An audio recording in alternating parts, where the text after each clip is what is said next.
close till I get up. Time is barely on our side. I don't wanna waste what's left.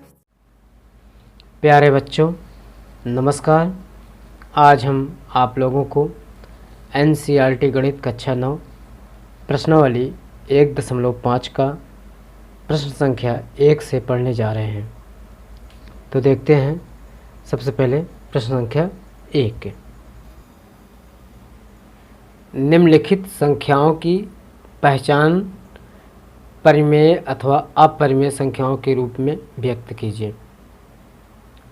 तो पहला question है आपका 2 - √5,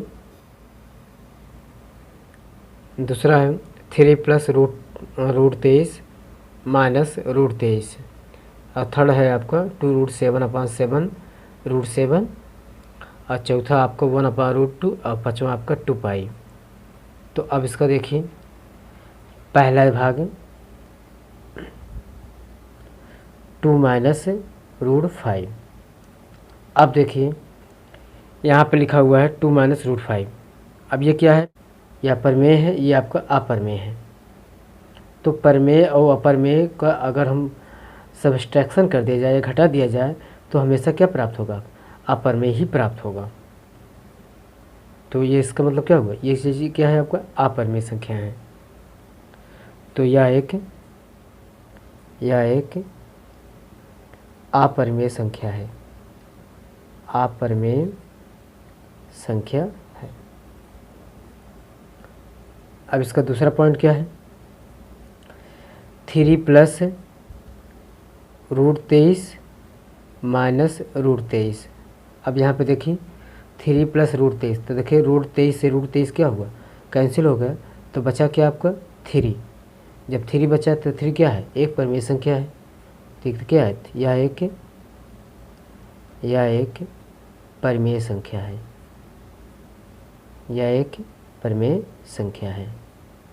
अब इसी तरह से आप तीसरा देखिए, तीसरा में लिखा हुआ है 2√7/7 अब यहाँ पे देखिए तो √7 से √7 क्या हुआ, कैंसिल हुआ, तो क्या बचा 2/7 बचा, और 2/7 क्या है, एक परिमेय संख्या है।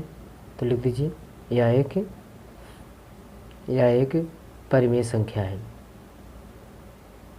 यह एक परिमेय संख्या है। अब इसी तरह से आप इसका चौथा भाग देखिए 1/√2 लिखा हुआ है।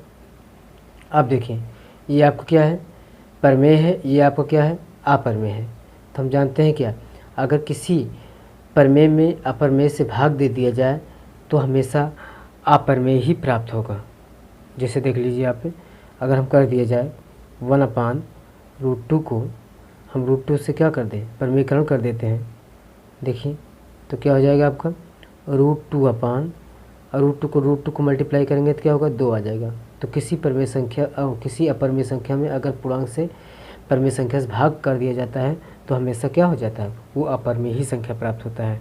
तो क्या हो जाएगा, यह एक अपरिमेय संख्या होगा, अपरिमेय संख्या है।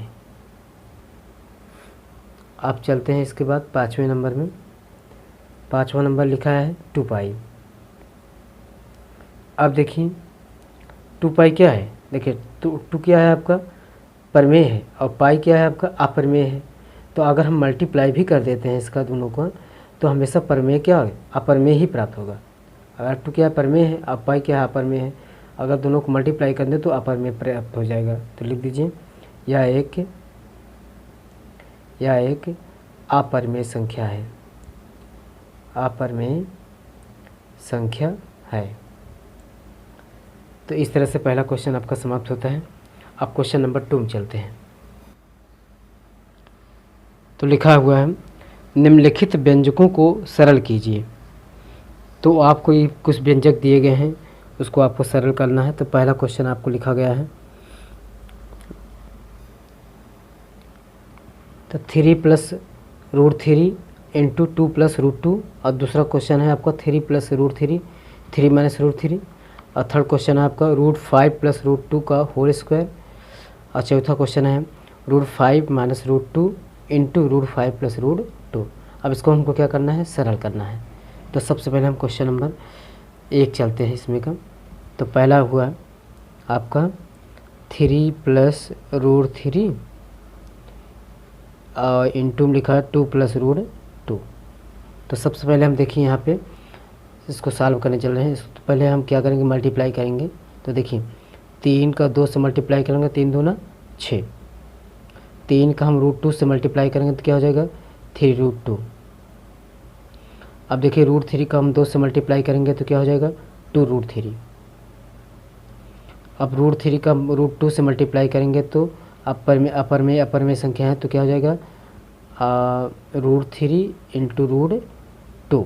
अभी तो हम ऐसे कर दिए हैं तो क्या हो जाएगा आपका 6 + 3√2 और प्लस 2√3 और प्लस √3 को √2 से मल्टीप्लाई करेंगे तो क्या करेंगे तो √6 हो जाएगा। तो अब देखिए इसके बाद हम 6 + 3√2 और प्लस 2√3 और प्लस √6 है। तो अब देखिए इसका कोई सरल नहीं है। देखिए इसको आप सरल नहीं कर सकते हो क्योंकि सब अलग लिखा हुआ है। 6 पूर्णांक अलग है, 3√2 अलग है, 2√3 अलग है और √6 से आपका अलग है। तो यही आपको क्या हुआ, आंसर है। अब इसका सेकंड पार्ट, तो सेकंड पार्ट में क्या लिखा हुआ है, 3 + √3 और 3 - √3। तो अब इसका मल्टीप्लाई करना है। अब मल्टीप्लाई क्या करने की ज़रूरत है, आप इसका फार्मूला भी लगा सकते हो। देखिए ये क्या है, a + b लिखा हुआ है और ये लिखा हुआ है a - b। तो इसका क्या हो जाएगा, a² - b²। तो आप यहीं पर मान लीजिए क्या, a की वैल्यू क्या है आपका 3 है, अब b की वैल्यू क्या है √3 है। अब यहीं पर रख दीजिए आप, a की वैल्यू क्या है 3 का वर्ग, अब माइनस b की वैल्यू क्या है √3 का वर्ग। तो अब हम लिख सकते हैं क्या, इसको 3 का वर्ग मतलब क्या होता है, 3 × 3 = 9 और √3 के जब वर्ग करेंगे तो 3 ही प्राप्त होगा। तो क्या हो जाएगा आपको, 9 में से 3 गए 6। तो आपको ये 6 आपका क्या हुआ, ये आपका आंसर हुआ। इसका तीसरा पार्ट है, लिखा है √5 + √2 का वर्ग। तो आप यहाँ पे देखते हैं इसका फार्मूला होता है a + b का होल स्क्वायर बराबर क्या हो गया, a² + 2ab और प्लस b²। तो यहाँ पे a की वैल्यू क्या है, √5 है। अब b की वैल्यू क्या है भाई, √2 है। अब यहाँ पे रख लीजिए a की वैल्यू का स्थान पर क्या रखेंगे, √5 का वर्ग प्लस 2 इंटू a की वैल्यू क्या है √5। अब b की वैल्यू क्या है आपका √2 है। अब प्लस b की वैल्यू क्या है √2 का वर्ग हुआ। तो यहाँ पे लिखिए √5 को वर्ग करेंगे तो क्या होगा, 5 आ जाएगा प्लस 2 और √2 को वर्ग करेंगे तो क्या √10 आ जाएगा। प्लस √2 को वर्ग करेंगे तो क्या 2 आ जाएगा। तो 5 2 7 प्लस 2 √10। ये था आपका तीसरा क्वेश्चन। अब इसका चौथा भाग देखिए आपने, √5 - √2 इंटू √5 अब प्लस √2। आप यहाँ पे देखिए ये आपका तो a - b हुआ, ये आपका क्या हुआ a + b हुआ। इतना बराबर सूत्र होता है a² - b²। तो देखिए यहाँ पे a की वैल्यू क्या लिखा हुआ है √5, अब b की वैल्यू क्या लिखा हुआ है √2 लिखा हुआ है। अब इसी पर रख दीजिए आप, क्या a की वैल्यू क्या है √5 का वर्ग और माइनस b की वैल्यू क्या है √2 का वर्ग। तो √5 को वर्ग करेंगे तो √5 को 2 बार लिखेंगे तो 5 ही आ जाएगा, 5 और √2 को 2 बार लिखेंगे तो 2 आ जाएगा। तो 5 + 2 = 3। तो ये आपका आंसर है। अब इसी तरह से आप क्वेश्चन नंबर 3 को हम अगले वीडियो में बताएंगे।